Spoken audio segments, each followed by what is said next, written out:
grâce. Tu es le Dieu de toute bonté.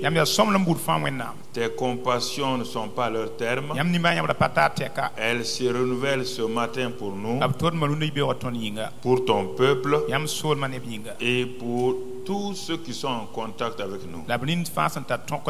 Que toute la gloire, la louange et l'honneur soient à toi seul au siècle des siècles. Amen. Amen. Je vous salue ce matin dans le précieux nom de Jésus-Christ et je rends grâce à Dieu pour chacune de nos vies. Nous remercions le Seigneur pour sa fidélité. Et ce matin, nous continuons toujours. Nous avons abordé la semaine dernière l'alliance de Dieu. Et nous avons vu que là, si quelqu'un arrive à croire à ce que l'alliance de Dieu a fait, cet homme-là est affranchi totalement. Cette femme-là va de l'avant dans la paix et dans la joie.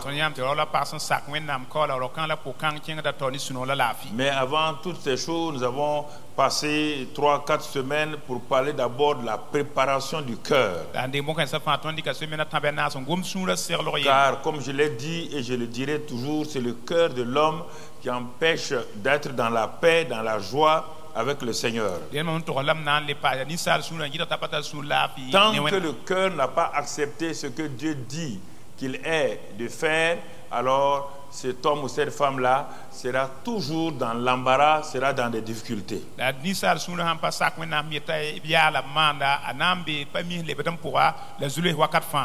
Vous savez, vous ne pouvez pas vous élever au-dessus de ce que vous croyez.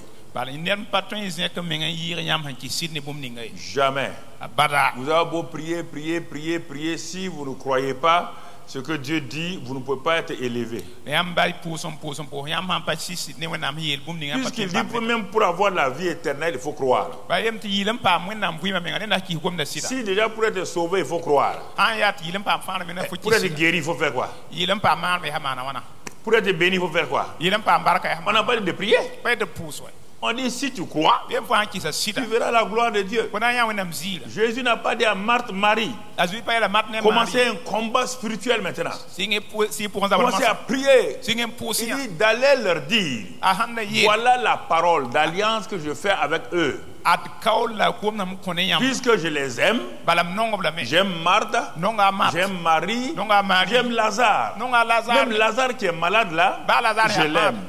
C'est pourquoi tout chrétien qui est malade doit savoir que Dieu l'aime. Le fait que tu sois malade ne veut pas dire que Dieu ne t'aime pas. Peut-être tu t'es exposé toi-même à la maladie. Toi-même tu as cherché la maladie. Mais ce n'est pas Dieu. Il ne faut pas confondre ce que Dieu est, ce que Dieu dit avec ce que tu fais. Il n'est pas dit dans la Bible que Dieu va garder les gens quand je pêche et que j'attrape une maladie, Dieu va me garder. Non.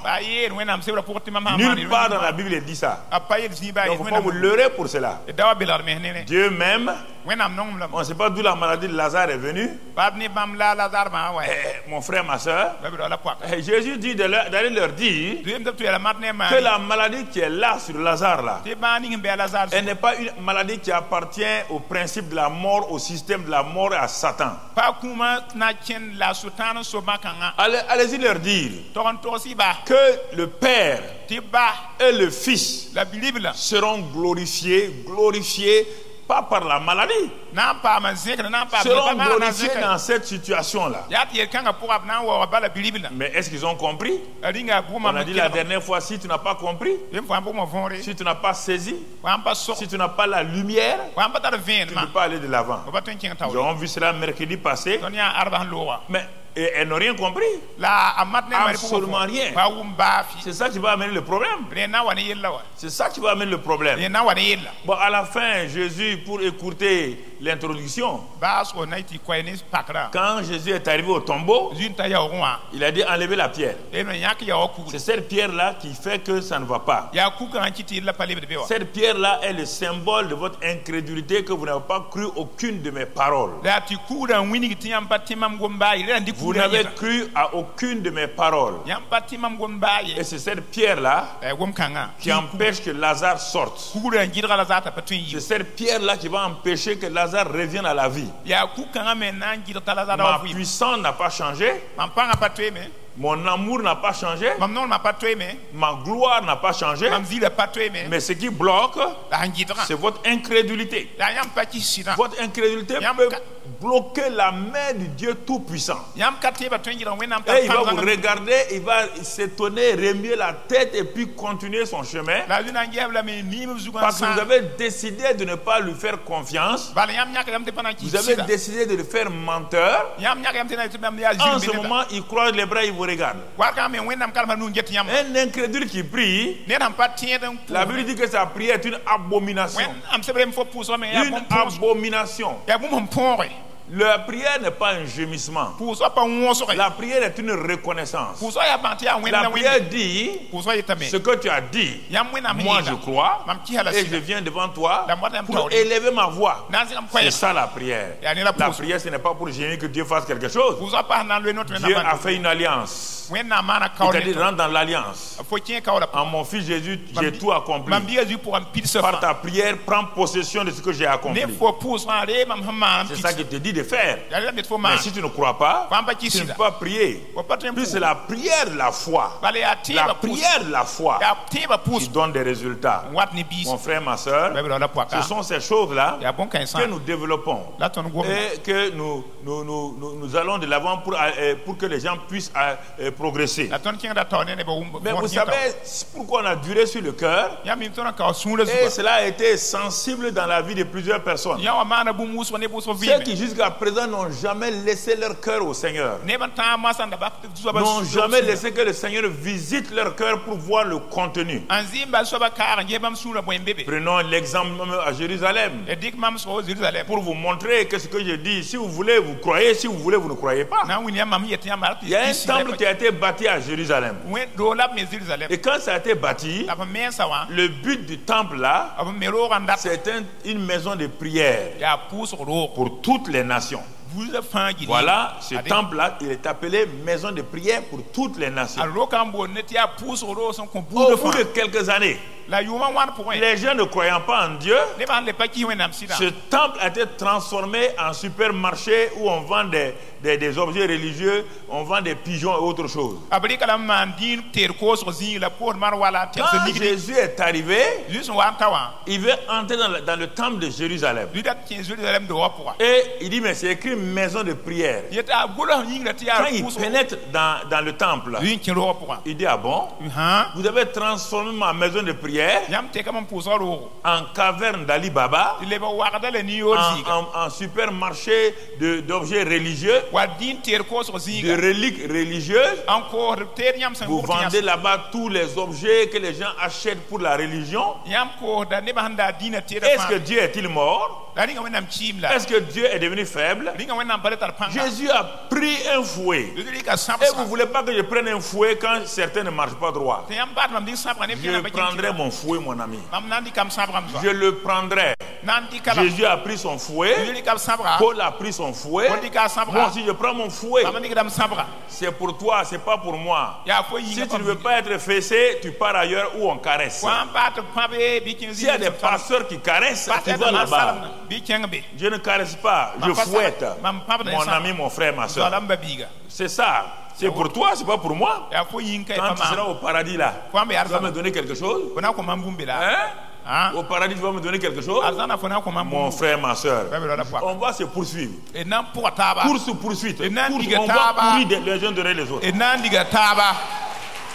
On va courir. Si tu ne veux pas rentrer, je vais te bousculer, tu vas rentrer, tu vas tomber. Mon frère, ma soeur, il faut croire. Crois ce que Dieu dit. Le grand Dieu vient faire alliance avec toi en Jésus-Christ. Il te donne un privilège. Il laisse les rois de ce monde. Il laisse les présidents de ce monde-là. Toi un petit et moi un petit, il vient et il fait une alliance avec toi en Jésus-Christ. Et il t'appelle mon fils, ma fille. Est-ce qu'il y a un président qui t'appelle mon fils? Le grand Dieu du ciel t'appelle mon fils, ma fille. Et ce n'est pas fini, il vient habiter en toi par le Saint-Esprit. Tu comprends? Alors, vous voyez, l'alliance est très puissante. Elle est faite par le supérieur et c'est lui seul qui peut annuler. Et comme il a juré que lui, il n'annule pas ses alliances. Si je ne gagne pas, c'est moi qui n'ai pas voulu. Il a juré que lui, jamais, il ne va annuler ses alliances. Il ne va pas l'annuler. Il a juré à David, il a juré à Abraham, Isaac, ceux de l'Ancien Testament qui vivaient sous le sang des boucs et des taureaux. Et par son fils, l'alliance éternelle. Il a dit qu'il ne va pas régner. Il dit, je ne t'abandonnerai pas, je ne te délaisserai pas. Je suis avec toi tous les jours jusqu'à la fin du monde. Et frères et sœurs, nous devons être des gens réjouis. Nous devons être des gens remplis de paix. Ne cherchant autre chose, ne cherchant pas autre chose, pas autre chose ne peut pas nous donner la paix ni la joie. Frères et sœurs, c'est des choses qu'il faut bien comprendre. Il faut bien saisir ce que nous avons vu le mercredi et le dimanche passé. Et nous avons dit que nous commençons, nous avons fait la première partie de la révélation de la parole de Dieu. Donne une foi ferme. Nous avons vu cela le dimanche passé. Et nous allons voir la deuxième partie aujourd'hui. Et avec pour titre maintenant, le combat spirituel victorieux de la foi. Le combat spirituel victorieux de la foi. C'est notre thème de l'année. Mais qu'est-ce qui donne que nous puissions avoir la victoire dans le combat? C'est notre foi. Notre foi. Et c'est pourquoi un homme appelé Saul de Tarse, appelé plus tard Paul, dit dans 1 Timothée, il dit à un de ses fils, il écrit à un de ses fils, appelé Timothée. Il dit, Timothée, écoute-moi. Avant de lire 1 Timothée, on va lire Hébreux 10 d'abord. Hébreux 10, 38. Et il dit là-bas, et mon juste vivra par la foi. Mais s'il se retire, mon âme ne prend pas plaisir en lui. Et il conclut en disant, nous ne sommes pas de ceux qui se retirent pour se perdre, mais de ceux qui ont la foi pour sauver leur âme. Il dit, mon juste vivra par la foi. Mais si ce juste-là se retire de la foi, vous comprenez? Il est juste, hein? Mais il doit vivre par la foi. Il est une nouvelle création. Il doit vivre par la foi. Il est un fils, une fille de Dieu. Mais il doit vivre par la foi. Mais la Bible dit que le jour qu'il va donner dos à la foi pour marcher par ses 5 sens, par sa raison, il dit, mon âme ne prend pas plaisir en lui. Et c'est pourquoi les gens qui écoutaient le message, ils ont levé la main. Il dit, orateur, Paul, écoute-nous. Nous ne sommes pas de ceux qui se retirent pour se perdre. Parce que Paul est intelligent. Nous savons que si nous laissons la foi, nous allons à la perdition. Mais nous sommes de ceux qui ont la foi pour sauver leur âme. Nous savons ça, nous sommes conscients de cela. Est-ce que tu es conscient de cela? Ce n'est pas en venant à l'église que tu es sauvé. Ce n'est pas en tant que diacre ou diaconesse que tu es sauvé. Non, c'est parce que tu as décidé de ne pas te retirer de la vie de la foi. Puisque le juste doit vivre, il doit fonctionner, il doit marcher par la foi. Rien d'autre.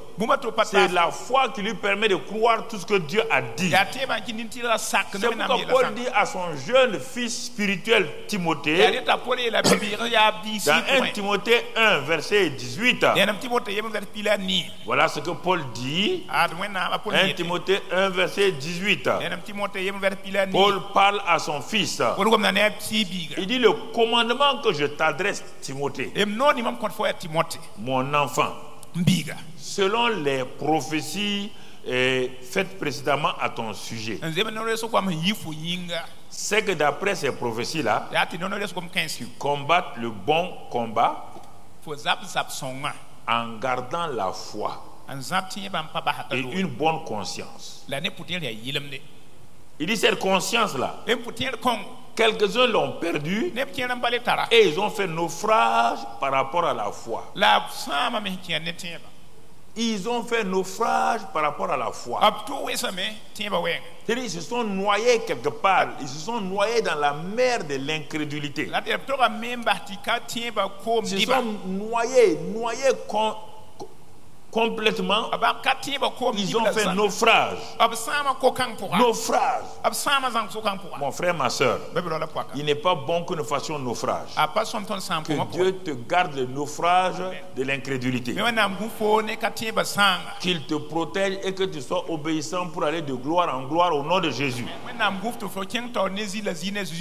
Donc nous comprenons, frères et sœurs. Et il dit encore dans le chapitre 6 de Timothée, chapitre 6 de 1 Timothée. Il répète la même chose à la fin de son épître à Timothée.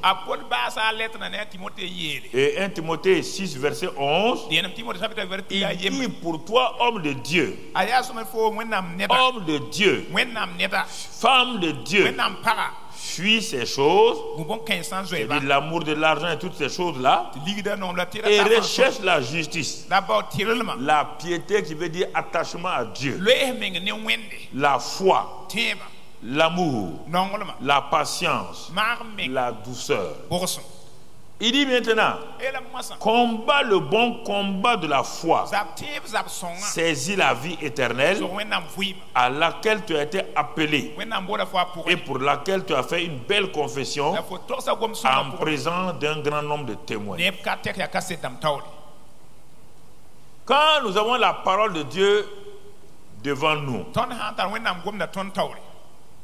alors nous la regardons et nous demandons au Saint-Esprit pourquoi Paul insiste-t-il sur la foi avec ce jeune homme-là. Si on avait lu 2 Timothée, on va dire là-bas, il va dire ta grand-mère avait la foi, ta mère avait la foi. Et je crois que cette foi sincère est en toi. C'est-à-dire cette confiance que tes grands-parents et ta mère ont placée en Jésus-Christ sur l'œuvre achevée de la croix.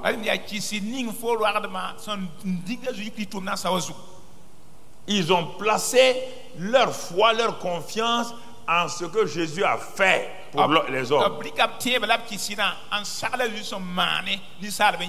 Il dit à cause de ça, c'est pourquoi ta grand-mère et ta mère ont été des femmes extraordinaires.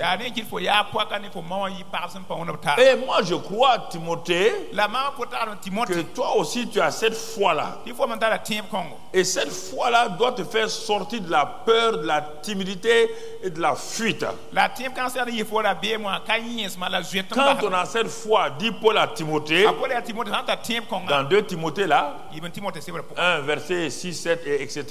Il dit, quand tu as cette foi-là, la peur s'éloigne. Parce que la peur est une foi négative. Elle est branchée sur Satan. Et ensuite, quand tu as cette foi-là, la flamme du Saint-Esprit, le feu s'allume. Et tu vas de l'avant. Il dit, c'est pourquoi ranime. Ta foi doit ranimer. Ta foi doit chasser la peur. Ta foi doit te séparer de la peur et de toute forme d'iniquité. De toute forme d'iniquité.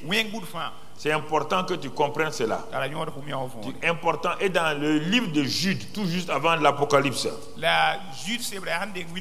Tout juste avant l'Apocalypse, le dernier livre avant l'Apocalypse. Jude. C'est un seul chapitre. Donc, Jude verset 3. Bien-aimés, comme je désirais vivement vous écrire au sujet de notre salut commun, je me suis senti obligé de le faire afin de vous exhorter à combattre pour la foi qui a été transmise au sein une fois pour toutes. Combat le bon combat de la foi. Combat pour la foi. Deux expressions. Combat le bon combat de la foi. Et tu rentres dans ta victoire. Et combat pour la foi. Combat pour la foi. Afin que régulièrement, quand l'ennemi viendra, il puisse s'éloigner de toi. Donc c'est la foi qui est sur la terre le seul moyen que Dieu a donné à l'homme de reconnaître la bonté de Dieu, de reconnaître l'amour de Dieu, de reconnaître la puissance de Dieu. Il n'y a pas un autre moyen. C'est quand la foi est bien établie que je commence à faire la prière de la foi. La prière n'amène pas la foi. La foi est toujours liée à ce que Dieu est, ce que Dieu dit. La prière n'amène jamais la foi. Il ne faut pas vous leurrer. Si vous trouvez ça, si quelqu'un vous a séduit Satan, je vais vous le démontrer. Ça n'y est dans aucun passage. Comme vous ne lisez pas la Bible, c'est le problème. Vous ne lisez pas la Bible. N'importe quelle bêtise qu'on vous dit sur Internet, sur les réseaux sociaux, vous croyez, vous avalez tout. Tout.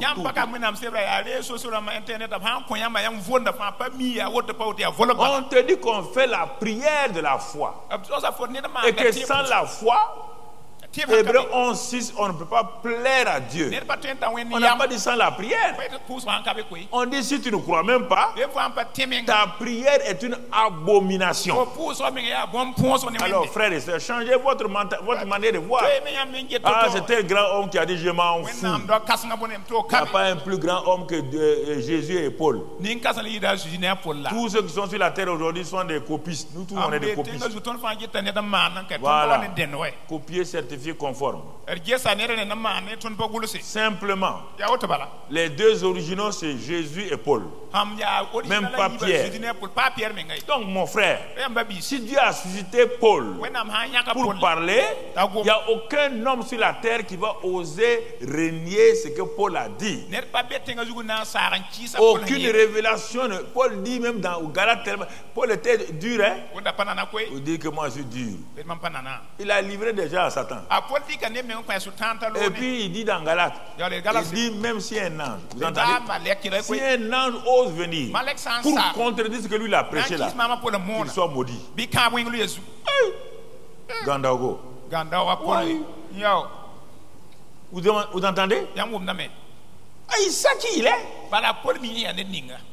Vous doutez de vous-même. Dieu dit que vous êtes une nouvelle création. Dieu dit que vous êtes fils de Dieu.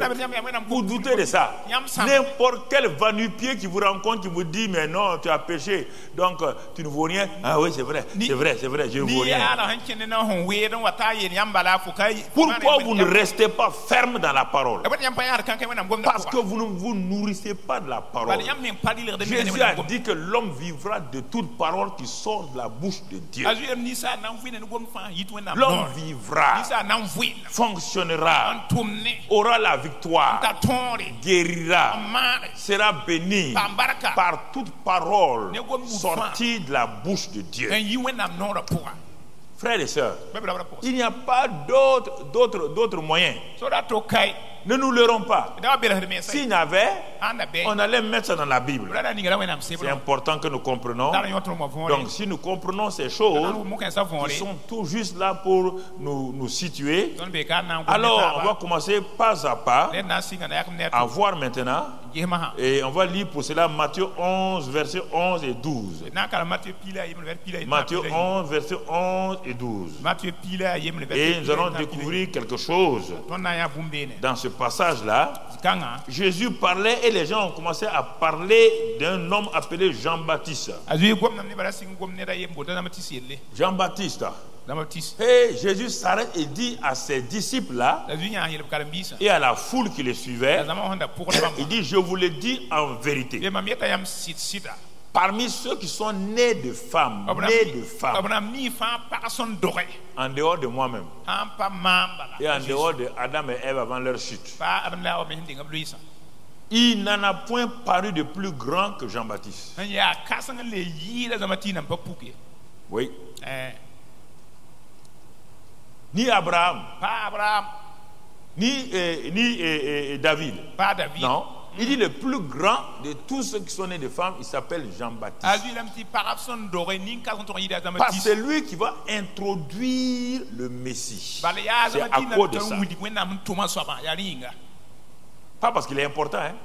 Il n'a pas fait grande chose. Regardez la bonté de Dieu. Le gars n'a pas fait de guérison, il n'a pas fait de miracles, rien. Mais c'est lui que Dieu a suscité dès l'éternité pour introduire son fils à l'humanité. C'est lui qui a eu l'honneur de dire voici l'agneau de Dieu qui ôte les péchés. Et c'est lui qui a dit encore, non seulement il ôte les péchés, mais aussi il va vous baptiser de feu et de Saint-Esprit. Et c'est lui qui a dit, répentez-vous. Préparez vos cœurs, vous voyez bien? Préparez vos cœurs. Il y a quelqu'un qui est plus grand que moi qui va venir. Je ne suis même pas digne de me mettre à genoux pour enlever les lacets de sa chaussure. Je suis trop petit pour ça. Dieu dit, vous avez vu l'attitude des gens? Quand on doit rencontrer Jésus, c'est cette attitude-là. Le gars est tellement humble. Pourtant, c'est le plus grand homme né de femme. C'est un prophète. Il n'a pas été élevé à cause de ses œuvres. Non. Dieu, avant l'éternité, avait déjà suscité Jean-Baptiste pour être le plus grand des hommes. Regardez-le. Et c'est lui qui a baptisé Jésus.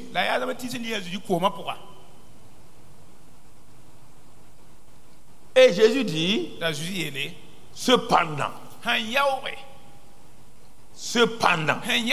le plus petit dans le royaume des cieux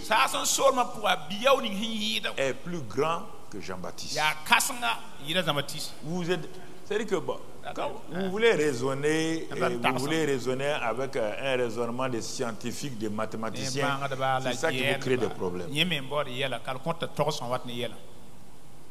Même les mathématiciens, quand ils ont vu qu'ils ne peuvent pas aller loin, ils sont intelligents. Ils ont parlé des nombres entiers variant de 1 à n. Ça, c'est pour dire qu'ils sont limités. Bornes fermées. Variant de 1 à n. Le n là, c'est quoi? On sait pas. Même le n là, pourquoi tu commences par un chiffre, tu termines par une lettre? De 1 à n. Ça, c'est pas. L'homme est limité. Maintenant, ils savent qu'il y a quelque chose qui est en dehors de ces bornes-là. De 1 à n, ils savent qu'il y a quelque chose qui est en dehors de ça, mais ils ne peuvent pas définir. Ils ont appelé ça moins l'infini plus l'infini. Comme ça, ils sont calmes. Moins l'infini plus l'infini, c'est qui? C'est qui? C'est pas Dieu, non? Hein? Mais il appelle moins l'infini plus l'infini. Et ils ont raison. L'homme varie de 1 à n. Mais Dieu va de moins l'infini, c'est-à-dire qu'il n'a ni commencement, il n'a ni fin. Il n'avait qu'à le dire Dieu simplement. Regarde simplement, Dieu a donné un petit morceau de cet infini là à Salomon. Et tous les rois du monde venaient le voir. Dieu n'a fait que donner un petit peu seulement de Salomon. Les gens étaient étonnés. N'importe quelle question qu'il posait à Salomon, le gars sortait la réponse. Ils ont dit ça, c'est quel homme ça? C'est un homme céleste manifesté sur la terre et part, c'est fini. C'est ça la vie chrétienne. Vous n'êtes pas des gens normaux. Vous n'êtes pas des gens ordinaires. Et quand quelqu'un n'est pas ordinaire, on l'appelle fou.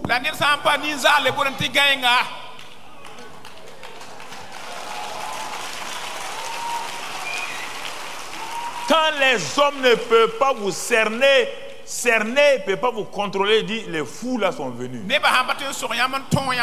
on vous appelle fou, sachez que vous êtes important. Parce que dans la nature, même un fou, on ne peut pas le contrôler. Alléluia.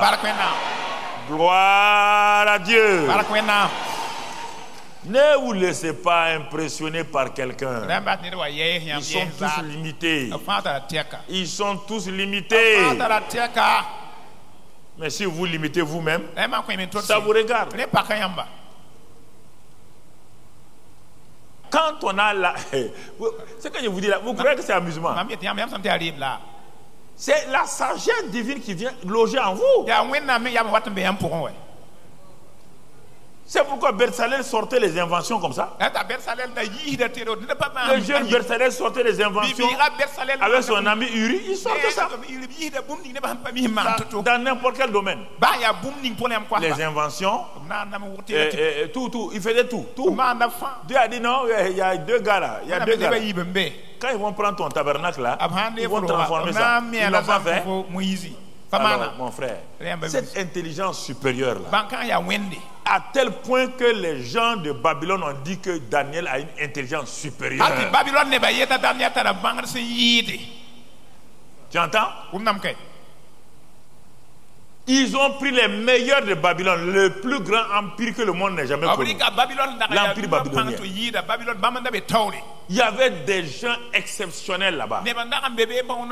Mais les petits esclaves, Daniel, Shadrach, Meshach, Abednego sont arrivés. Ils sont esclaves. Ils ont refusé de manger à la table du roi. Mon frère. Et on va les comparer. Au bout de quelques jours, Daniel a dit à ses amis, sachez que nous sommes les premiers. Il ne faut même pas vous inquiéter. Tout ce qu'ils vont vous poser là, la réponse est déjà en vous. C'est pourquoi Jésus dit, quand on vous amène au tribunal, si Satan vous amène au tribunal, n'importe quel tribunal, ne vous inquiétez pas, le Saint-Esprit a la solution. Ça qu'on appelle l'intelligence surnaturelle. On a fait asseoir Daniel et tous les savants de Babylone. Les savants de Babylone. On a commencé à poser des questions. Au départ, c'était égalité. Et puis à un moment donné, quand il pose la question, Daniel passe, Shadrach passe, Abednego passe, Meshach passe. On pose une autre question. En ce temps, les savants de Babylone avaient 3. Daniel et ses amis sont passés à 4, sont passés à 5, sont passés à 10, sont passés à 20. Le roi dit que Daniel et ses amis sont 10 fois supérieurs. 10 fois supérieurs. Alléluia.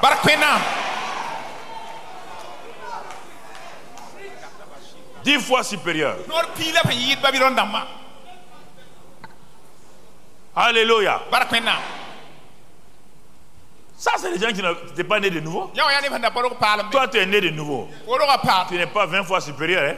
Ni 100 fois. Tu es suprêmement supérieur.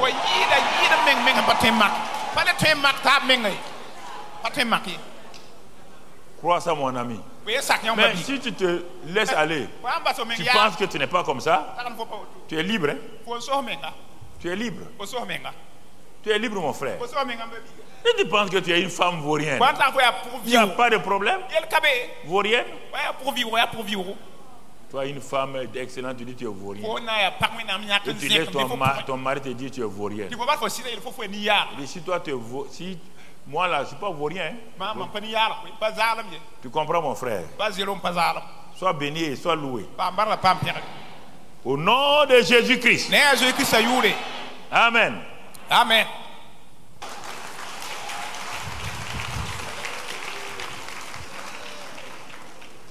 Alléluia.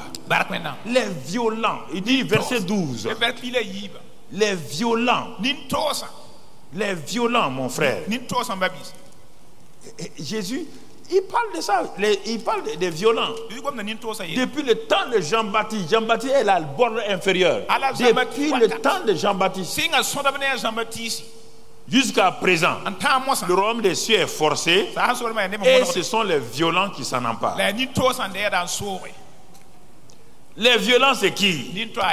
Ce sont ceux qu'on a décrits dans 1 Timothée. Dans Hébreux 10, ce sont ceux qu'on a décrits qui ont la foi. C'est ça simplement les violents. Les violents s'emparent de tout ce que...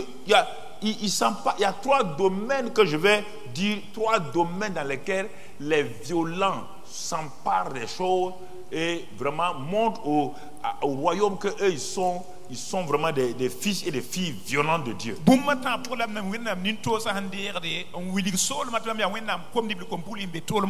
Parce que dans le royaume des cieux, Dieu a donné beaucoup de choses. Tout se trouve dans le royaume des cieux. Mais il n'y a que les violents qui s'en emparent. C'est-à-dire les violents, ceux qui ont la foi, simplement. Il ne faut pas aller ailleurs. Un violent, c'est celui qui a décidé d'avoir la foi pour s'emparer du contenu du royaume. Dans le royaume, il y a la victoire, il y a la joie, il y a l'amour, il y a la guérison, la bonne santé, il y a la prospérité. Il y a toutes ces choses-là, la sanctification. Mais ce sont les violents qui étendent leurs mains de foi pour s'emparer de ces choses. Parce qu'il y a quelqu'un qui veut les en empêcher. C'est pourquoi on dit qu'ils sont violents. Violents dans leur foi. Ils ne vont pas accepter d'échouer. L'échec n'est pas leur partage. Non. Ils refusent l'échec. Un enfant de Dieu dans la foi refuse l'échec. Ah non, non, il refuse. Il va aller jusqu'à ce qu'il ait la victoire. Ceux qui ont dominé, ceux qui ont fait les ampoules ou quoi, ils ont échoué apparemment des centaines de fois. Mais ils ont dit, je vois l'ampoule, je ne peux pas voir autrement, je vois l'ampoule. Et le jour, l'ampoule est venue. Abraham Lincoln a dit, je serai président. Je suis un chrétien, ma mère est remplie de piété. Ma mère a prié pour moi. La prière de ma mère ne tombera pas dans le vide. Je serai président des États-Unis. On lui a dit non. Il a essayé d'être même un simple conseiller, il n'a pas pu. Essayer d'être maire, il n'a pas pu. Il a tout essayé. Les gens ont dit à Abraham Lincoln, laisse tomber. Il dit non. Un chrétien n'échoue pas. Il va aller jusqu'au bout. Et il va s'emparer de ce que Dieu lui a promis. Il s'est présenté au Sénat, tout, rien. Il s'est présenté vice-président, rien. Il a dit aux gens, il reste quoi? Il reste quoi maintenant? La présidence. Si j'ai échoué dans tout ça là, je ne peux pas échouer comme président. Quand il s'est présenté comme président, il a été élu. Ayez cette mentalité de victoire au nom de Jésus. Ne baissez pas les bras. Pourquoi baissez-vous les bras? Anne était une femme violente. On dit Anne, c'est bon comme ça. Contente-toi des gigots de ton mari. Anne n'a dit pas question. Mes entrailles n'ont pas été créées pour des gigots. Mon utérus a été créé pour avoir mon enfant. Et l'enfant que j'aurai sera un enfant spécial. Le premier prophète en Israël, c'est l'enfant de qui? Le prophète dont Dieu a juré que même si Samuel, Dieu l'aimait tellement que c'est l'enfant de qui? Alors, ouais, frères et sœurs. Joseph a dit, Dieu m'a parlé, je serai élevé. Les frères ont dit, on va te descendre. Il dit, quand vous allez me descendre, je vais monter. Je suis un violent. On l'a descendu dans le puits. Le puits l'a remonté. Tu entends? Le puits l'a remonté. C'est important que tu comprennes cela. Laisse la mentalité de défaite. C'est pourquoi j'ai fait préparer vos cœurs.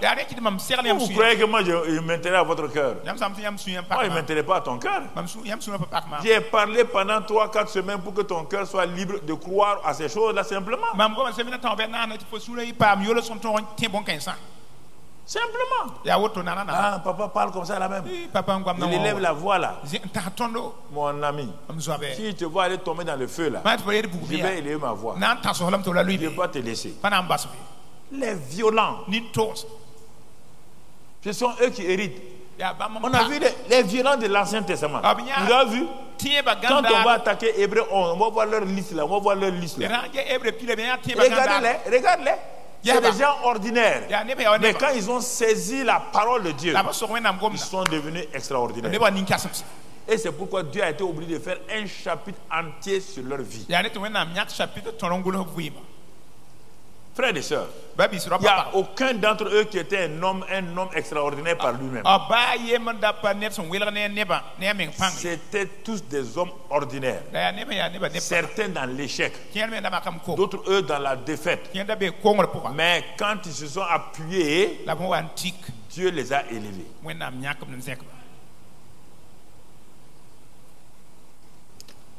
Dis avec moi, je ne resterai pas dans aucune défaite. Je n'ai pas été créé pour l'insuccès, ni la défaite, ni la maladie. Je n'ai pas été créé pour rester dans la stérilité. Non. J'ai été créé pour un but, pour glorifier mon Dieu.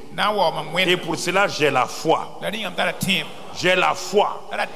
Et cette foi-là va me donner de vaincre, de rentrer dans ma destinée au nom de Jésus.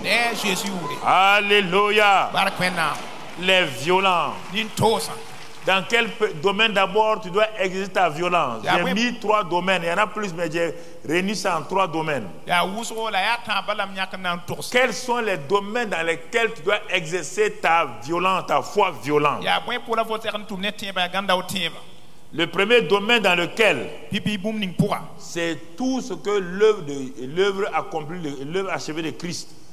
C'est-à-dire la justification, la sanctification, la guérison, la délivrance, la bénédiction, la prospérité, la victoire sur le péché, la victoire sur tes ennemis, la victoire sur Satan.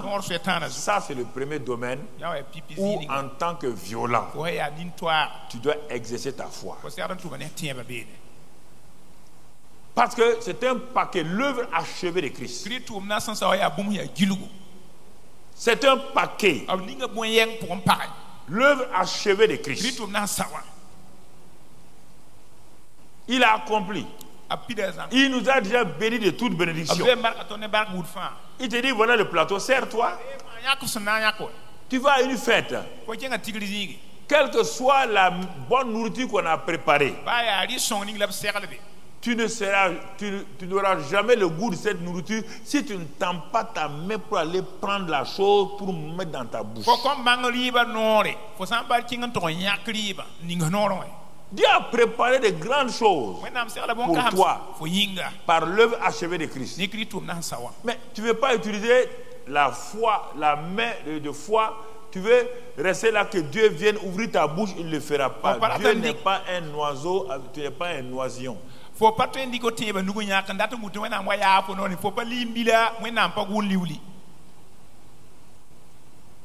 a fait. Il a achevé. Il dit c'est pour toi. Asseyez-vous et rassasiez-vous de mes bienfaits. C'est étonnant que les gens croient aux hommes menteurs, ils ne croient pas au Dieu de vérité. Si on t'invite dans un endroit de haute classe, tu vas dire à tous tes voisins, on m'a invité dans tel endroit, demain je vais aller là-bas. Dieu, le grand Dieu t'invite, tu ne dis à personne. Et tu vas même en cachette pour le cas où ce n'est pas vrai. Non, c'est ça le problème. Il faut montrer à Dieu que tu l'aimes et tu l'honores. C'est ça que Dieu aime. Il veut voir ça.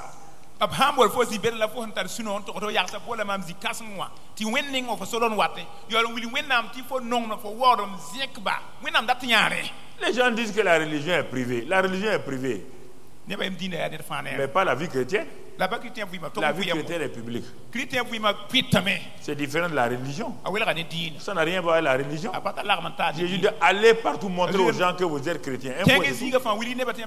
Allez montrer à ce monde-là que vous êtes chrétien. On va voir ce deuxième domaine-là tout à l'heure.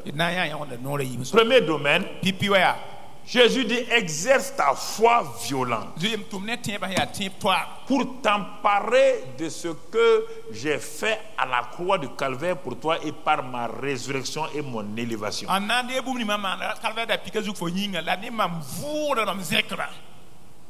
Je t'ai justifié. Que ta foi garde la justification. C'est moi qui ai fait ça. Par ma mort et par ma résurrection, je t'ai justifié. Et il n'y a pas de condamnation. Personne ne peut te condamner. Mais c'est ta foi qui garde ça. C'est ta foi qui dit oui, je suis justifié. Pour t'encourager, il dit mais quand le juste tombe cette fois il se relève comme juste. S'il a sali son vêtement, il nettoie son vêtement. C'est-à-dire il se répand, il confesse et le sang de Jésus enlève ça. Il reste toujours juste. Il n'est pas modifié, il n'est pas changé. Il faut que tu crois, tu le dises aux gens.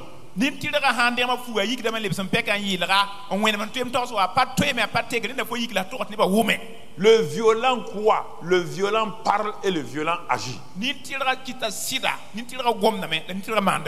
Il croit dans son cœur. Il parle et il agit. Ça c'est les violents. L'alliance a été donnée. Tout a été donné. Mais Dieu est étonné. Il est étonné. Les tables sont remplies de victoires. Les tables sont remplies de bénédictions. Dieu dit mais aux gens, il n'y a pas mes enfants. Il dit mais ils ne veulent pas. Ils préfèrent aller au show de ce monde-là. Ils préfèrent aller trouver leur cousin ministre. Ils préfèrent aller trouver leur grand frère Richard.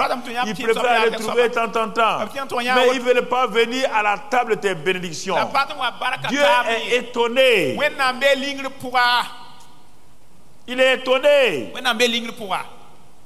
Mon frère, ma soeur. Il est étonné. Le deuxième domaine où tu dois exercer ta foi, c'est le domaine pour aller arracher les âmes de l'enfer pour les faire entrer dans le paradis. Il t'a dit que là aussi, il t'a donné les moyens pour libérer les captifs, les prisonniers. Jusqu'à présent, aucun prisonnier n'a été libéré par toi. Tu es un chrétien passif, une chrétienne passive. Tu n'as pas de témoignage de personnes qui ont été libérées, des captifs libérés, des prisonniers libérés, donc des esclaves du péché, de la drogue libérés. Et encore, ce qui est pire, dans ta propre famille, tu es le seul chrétien, la seule chrétienne. Ni tes cousins, tes nièces, ni tes oncles, ni tes frères, ni tes soeurs, personne ne connaît le royaume des cieux. Comment peux-tu être heureux dans cette situation? Tu as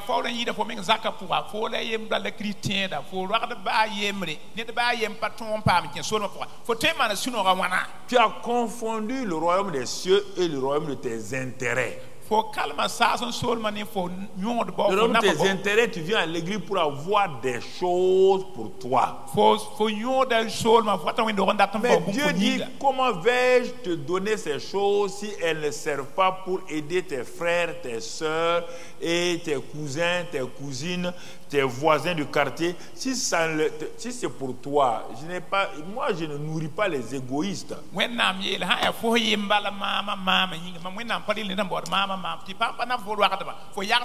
Et c'est le problème des soi-disant intellectuels.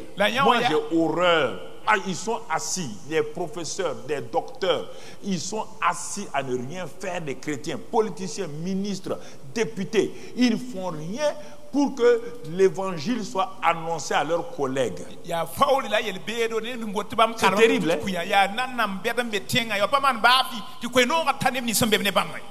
Ils sont là à se vanter. Tu es ministre, tu vas changer. Tu es député, tu ne seras plus réélu.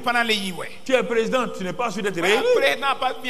Car tu fais du témoignage du Seigneur. Un docteur ne t'amène pas au ciel. Tu es payé pour ça. Ah oui.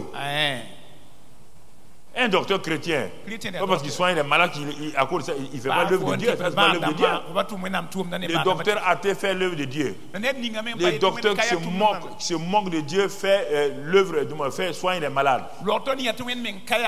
Et ça ne va pas les amener au paradis.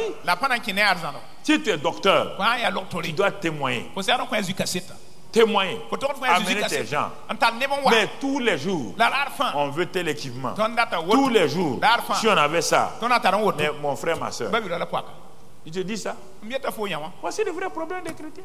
Ils vont aller se trouver au ciel sans rien. Et s'ils arrivent même à rentrer. Comprenez? Pas vous leurrez. C'est Jésus qui a la clé. Toi, tu n'as pas travaillé pour Jésus. Et tu veux qu'il ouvre la porte. C'est ça. Le deuxième domaine des violents, c'est le témoignage, l'évangélisation, gagner des âmes. Un vrai violent ne peut pas voir les gens aller dans le feu, rester croiser les bras. Non. Si vous êtes femme, vous êtes jeune fille, vous allez vers les jeunes filles.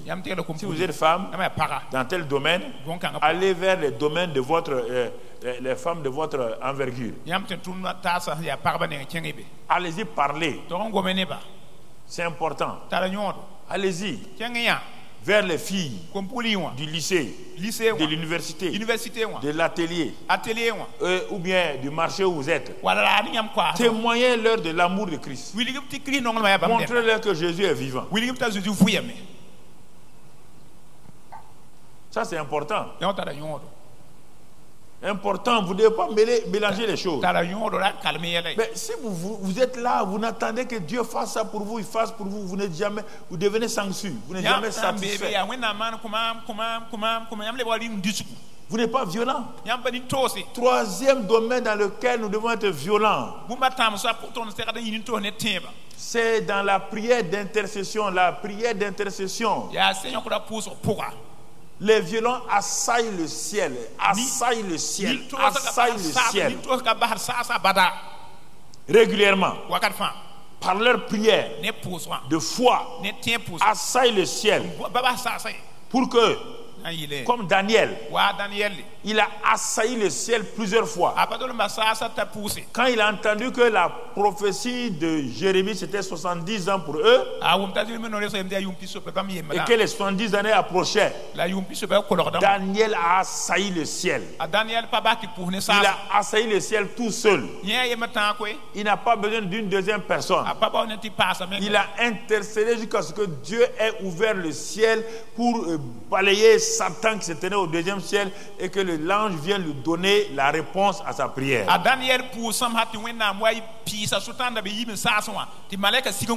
Ce sont les prières d'intercession qui transforment nos quartiers, nos villes et nos nations. Il a prié et Israël qui était envahi a été libéré. Voilà les trois domaines. Nous sommes sur la foi. On va aller pas à pas au fur et à mesure que Dieu nous donne la grâce de continuer. Je résume trois domaines. Si tu penses que tu es un violent, pour toi-même, tu dois prendre tout ce que Dieu a déjà fait.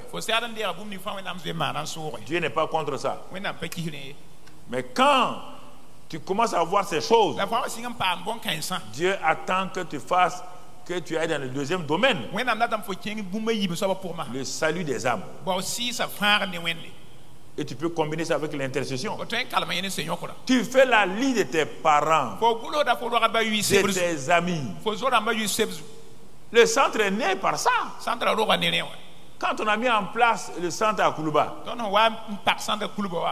les femmes qui venaient, on a demandé le nom de leur mari. On a écrit leur nom sur une feuille. La Bible dit, crois au Seigneur Jésus-Christ, tu seras sauvé, toi et ta famille. Et on avait une petite salle là. Mais on les mettait là-bas, elles transpiraient à grosses gouttes sans ventilateur. Parce qu'en ce temps-là, moi, j'étais dur et pur.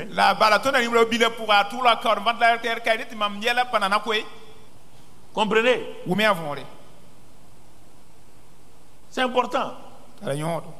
Et tous ces hommes-là, les maris qui se moquaient de moi là,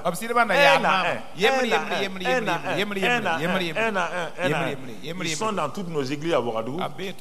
Ils sont devenus diacres, ils sont devenus pasteurs. C'est pas fini.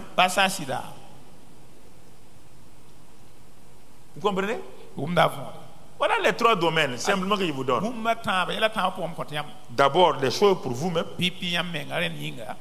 le royaume des cieux et les choses que vous préparez,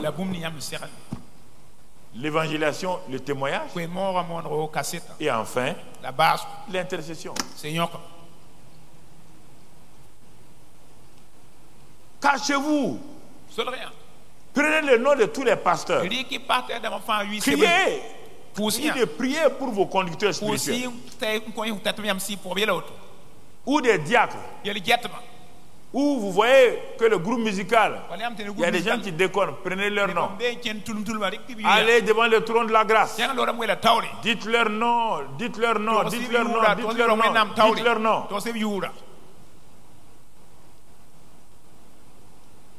Voici les violents.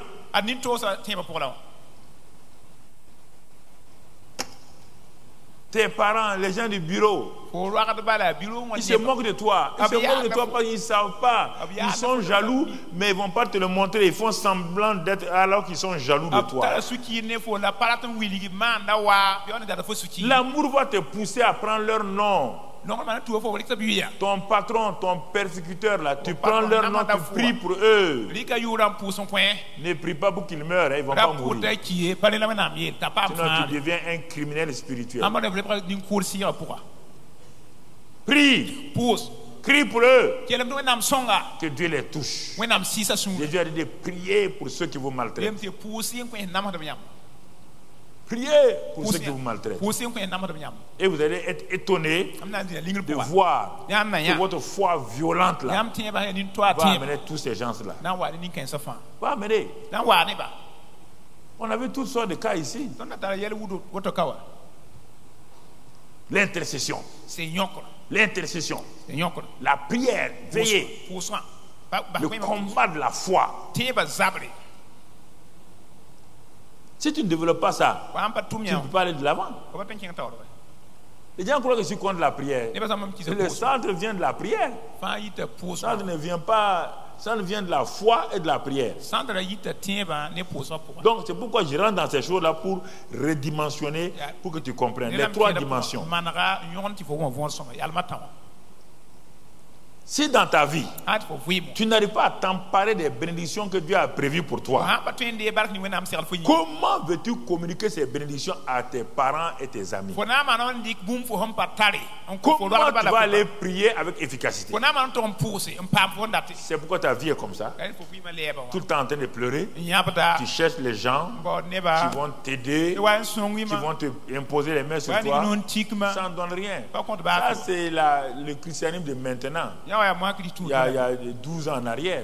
C'est ça le christianisme de maintenant. Un christianisme assisté. Les gens ne veulent plus prier pour eux-mêmes, ni prier pour les gens. Tu as intérêt à reprendre ces choses-là, à rentrer dans ça. Tu seras émerveillé de voir que les gens que tu pensais durs là, ils vont plier genoux devant le Seigneur. Tu seras émerveillé que cette maman qui se moquait de toi, tu n'as pas assez prié. Soit tu veux que le caractère de ta maman change et tu ne veux pas l'aimer. On n'a pas de prier pour ça. On n'a pas de prier pour que ton oncle change et te donne de l'argent. C'est pas pour ça. Ce qui est important, c'est le salut. Brise les liens et détruit les liens qui peuvent l'empêcher. La cécité spirituelle, l'ignorance spirituelle, tout ça, ça vient de Satan. Prends autorité. Tu as l'autorité. Le violent exerce l'autorité. Si tu ne fais pas, tu seras comme les Nazaréens. Dans Marc 6, Jésus a été élevé à Nazareth. Il a grandi à Nazareth.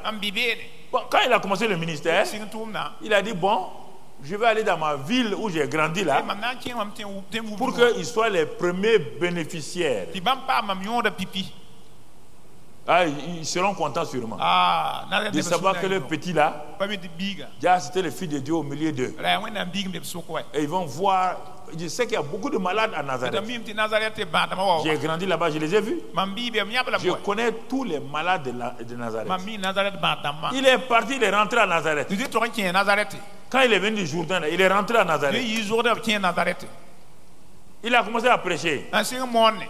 Les gens l'ont regardé. Ils ont dit, mais pourquoi il parle comme ça? Les gens ont dit, non, mais c'est le fils de Dieu. De qui? Le fils de qui? De Dieu. Mais, et sa mère Marie. Et son père Joseph. Et ses frères là. Nous sommes quoi de Dieu? Nous sommes cousins. Ouais, quand les gens se lèvent comme ça là.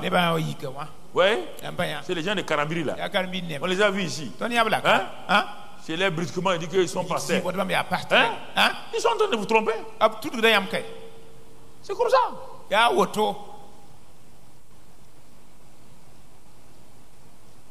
C'est comme ça. Il a vu des malades. Il dit, soyez guéris. Je refuse.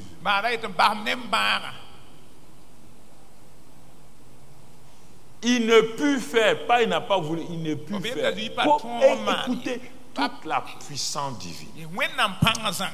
Tout le Saint-Esprit. La gloire est sur quelqu'un. Jésus. Il tend ses mains pour toucher. Pas de guérison. Il proclame. Pas de guérison. Il s'arrête. Il remue la tête. Il est étonné. L'incrédulité de l'homme étonne Dieu. Dieu n'a pas peur de Satan. Écoute-moi mon frère. Dieu n'a pas peur de Satan. Mais ton incrédulité arrête la main du Dieu Tout-Puissant. Et toi, tu ne trembles pas à cause de ça? Tu ne trembles pas? que ton incrédulité empêche Dieu de bénir ta famille. Et tu es assis comme une monde de terre. Ton incrédulité empêche tes entrailles d'enfanter. Dieu ne peut pas créer une femme avec utérus et dire que la femme n'enfantera pas. Jamais.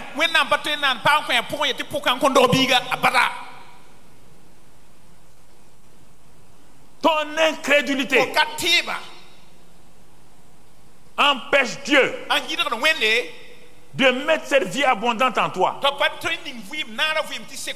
Jésus s'est arrêté, il a remué la tête. Il dit ah non, ma ville où j'ai grandi, je veux les aider, mais aucun d'eux n'a accepté. Vous me regardez comme ça là. C'est le vrai problème. Vous dites que vous croyez. C'est votre tête qui croit. Celui qui croit, il voit la gloire de Dieu. Croire sans voir la gloire de Dieu, c'est pas croire, c'est l'incrédulité.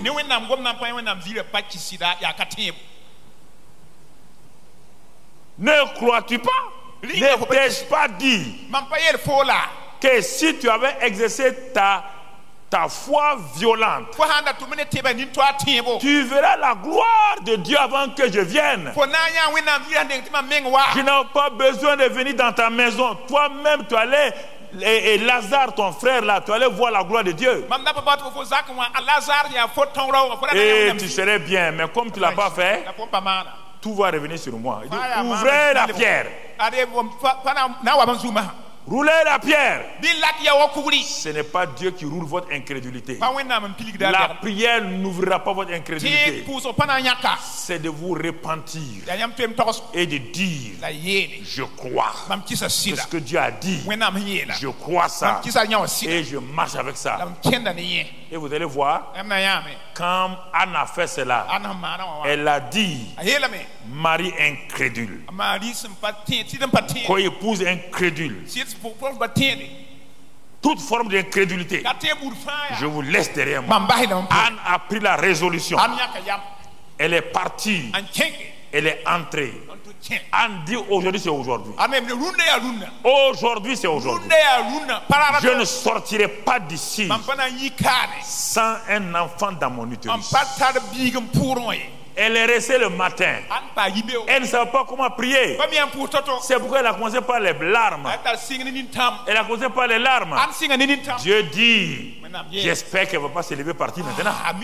Elle a pleuré, elle ne va pas se lever partie. Anne ne s'est pas levée partie. Anne est restée. Et des pleurs. Anne a commencé à dire non, ce n'est pas possible que ma co-épouse ait tant d'enfants et que moi sois stérile. Alors que je ne vois pas qu'est-ce que elle est restée. Maintenant, ses entrailles ont commencé à bouillonner. Elle va arriver à la prière violente. Elle dit Dieu, tu as fait alliance avec les hommes.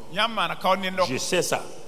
Mes grands-parents, mes ancêtres, Abraham, les Sarah, tu as fait alliance avec eux. Tu as fait alliance.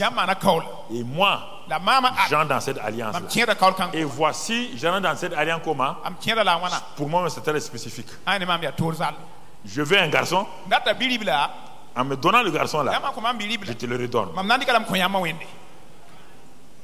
Pour que tu le... Dieu dit, il dit, je suis en train de chercher un prophète. Dieu dit au conseil divin, les anges et les archanges, les chérubins. Vous avez entendu la femme là? Je décrète. Décret numéro 1 pour Israël. Je vais par cette femme là donner le plus grand prophète qu'il n'ait jamais vu. Vous entendez? Ça s'est passé, oui ou non? Oui ou non? Et une autre femme violente, elle s'appelle Esther. Elle était dans son règne, dans la gloire, parce qu'elle était orpheline. Et enfin, elle a goûté à la jouissance du pouvoir. Et elle vivait bien. La mauvaise nouvelle vient et dit, Esther, ta race est en danger. Ça veut dire que toi-même tu es en danger. Elle dit, ah, mais vous savez, le roi ne voit pas quelqu'un maintenant. Si on peut voir le roi, c'est des problèmes et des problèmes. Et Mardoché dit à Esther, tu ne pourras pas t'en sortir. Le salut viendra quelque part pour nous. Et toi, Esther dit, laissez ça. Elle a laissé ses robes, elle a laissé ses garde-robes, elle a laissé ses chaussures, elle a laissé tout. Elle s'est habillée simplement. Esther est partie. Elle dit, si je dois mourir, je meurs. La foi venant dit ça. Il faut que je sauve mon pays. Vos parents meurent en enfer. Et vous vous réjouissez, vous êtes sauvés. Esther dit, si je ne me lève pas, mes parents vont mourir. Elle s'est mise là. On dit on ne peut pas voir le roi. Elle dit quoi? On ne peut pas voir le roi. La foi voit le roi. Elle dit la foi. Le roi là va plier genoux. Alors que le roi avait dit, quiconque rentre dans la cour intérieure, quiconque met pied là-bas, voyez mon bâton là, de commandement. S'il n'y a pas le bâton là, il faut l'exécuter. Faut l'exécuter. Ce n'est pas affaire de jeûne d'Esther. C'est d'abord une affaire de foi. Laissez-moi le jeûne d'Esther là. Ce n'est pas les 3 jours qu'ils ont fait. Non, c'est une affaire de foi. On te dit que ta tête là va être coupée. Ta tête sera coupée. Si le roi ne lève pas, Esther a dit, moi ma tête reste sur ma tête. Elle a avancé. Elle est arrivée à la porte. Les gardes ont dit, reine, nous t'aimons beaucoup, hein. Mais le roi, il n'est pas dans son assiette. Il n'est pas dans son assiette. Ça fait déjà 3 personnes qu'on a coupé la tête. Ils ont osé rentrer. Le roi n'a pas levé. Reine, réfléchis, hein. Tu vas rentrer? La reine dit, je ne rentre pas. C'est ma foi qui rentre. Je rentre avec la présence de Dieu. Personne ne peut arrêter. Esther est rentrée. Les gens, tout le monde tremble. Les soldats tremblent. Tout le monde aime Esther. Tout le monde l'aime. Les soldats tremblent dans leur cœur. Oh, on va perdre la bonne reine là. La reine s'avance. Elle s'avance. La foi. Le roi qui était sous là, la foi a dessoulé le roi. Quand le roi était dessoulé, il a fait comme ça. Il a vu la reine. Il n'a pas vu la reine Esther dans la chair. Il a vu la reine Esther habillée de la justice de Dieu. Le roi dit, sans savoir, il ne lève pas seulement son bâton, il lève son bâton verticalement. Ça veut dire, il n'y a rien. Toute la garde dit ouf. Tous les serviteurs disent ouf. Esther est sauvée. Violence. Moïse le peureux qui a fui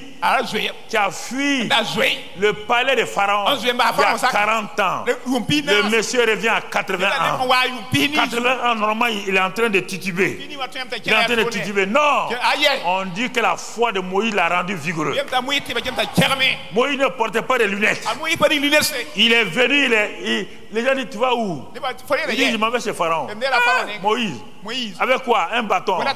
Il dit, non, vous ne comprenez pas. Dieu m'a dit à Aaron et moi là, Dieu nous a dit là qu'il fait de moi Dieu pour Pharaon.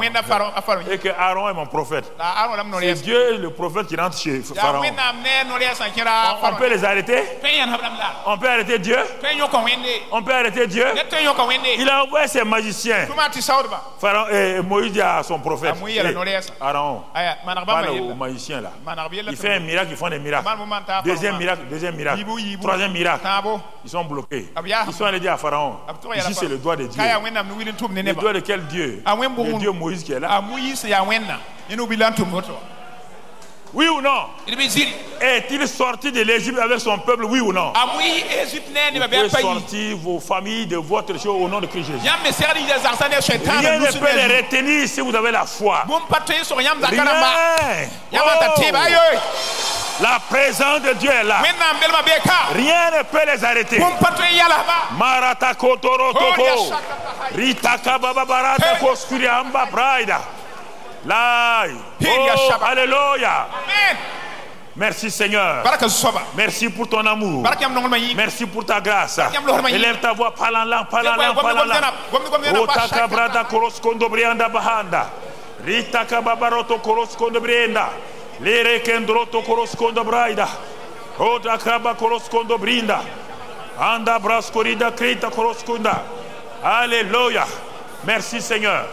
Orata kababahanda, bita cross corrida behendo, mindo cross corrida handa, reta korokoro kindi brinda, araba kondoros corrida, rata kabaraba kondos corrida, merondo. Je proclame sur ta vie que rien ne plus sera pareil. Je proclame que les choses vont changer. Que la foi dynamique que Dieu te donne va transformer ta situation.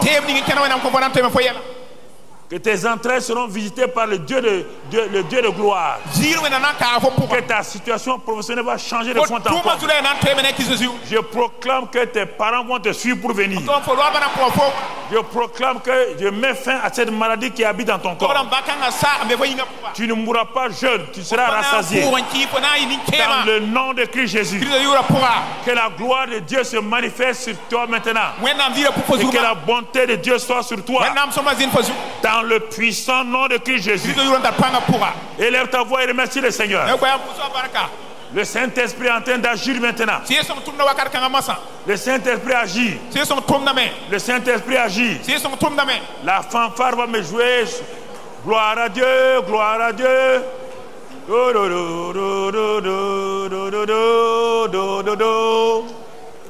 Vous allez proclamer, les trompettes vont sonner. La gloire de Dieu est là. Les trompettes vont sonner. Alléluia.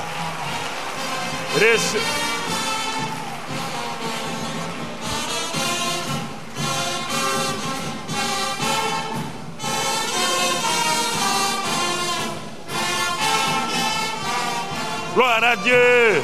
Oh, oh. Gloire à Dieu, gloire à Dieu.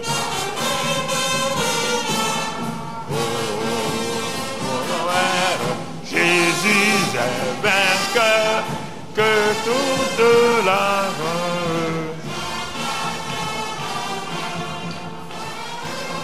gloire à Dieu.